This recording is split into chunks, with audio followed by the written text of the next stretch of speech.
So let's kick things off and welcome Jenny Hahn up on the screen. And welcome, Jenny. Thank you so much for having me.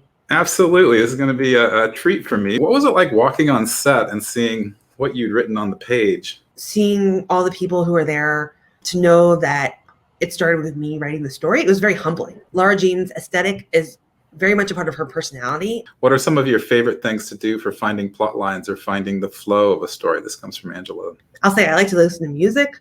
I like to call up a writer friend and talk through a scene if I'm having trouble. Thank you for your advice. All right. To our next guest, Nancy Springer, who is the author of Enola Holmes. How's that? That is a lovely cover. In many, many ways, Enola is me. That's Enola Holmes's room. That is so great. Did you give that to Netflix? No. All the stories about Sherlock Holmes simply beg for a kid sister to, I'm searching for the right word, and I'm sorry, I know. Challenge him. To pull his beard. Yeah. Thank you for joining us. Thank you, Grant. Thank you, NaNoWriMo.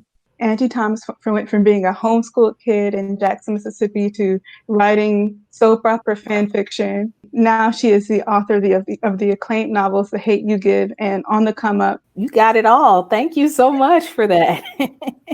When I was really little, if she read me bedtime stories and I didn't like the way that they turned out, I would tell my own version. But I got my little crayon and I wrote in the book at the last page, I still don't like green eggs and ham. I still don't like them Sam I am. So technically, I guess I was a little control freak. But what advice do you have for writers who are writing difficult or challenging themes, characters, and how to navigate concerns or pushback from our agent or editor? Ooh, 1, take care of yourself during it. 2, do your research. Thanks, y'all. Thank you so much.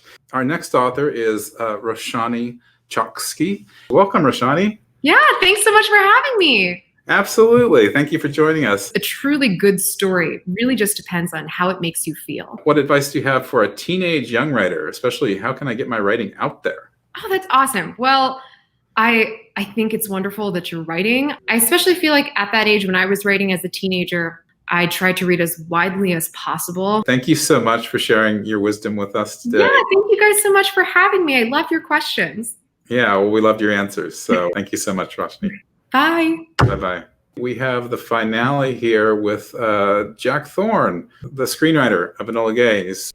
Thank you so much. It's so nice to be talking to you. Well, I'm curious, do you have a favorite moment of dialogue or a little scene you could share with us in conclusion? When she meets Lestrade, it's in this country house and they both get evicted from it together. And then they have a competition as to who knows Sherlock best. It's very playful. In terms of playing within the sort of tropes of Sherlockian intrigue. Yeah, well, thanks for joining us from London, and I'll let you get back to your son and your dinner and the premiere of Enola today. Thank you. Cheers. Bye-bye. Cheers. Bye-bye. Thank you so much, everyone, for joining us today. Tell your story. Your story is important. Your story matters. Bye-bye.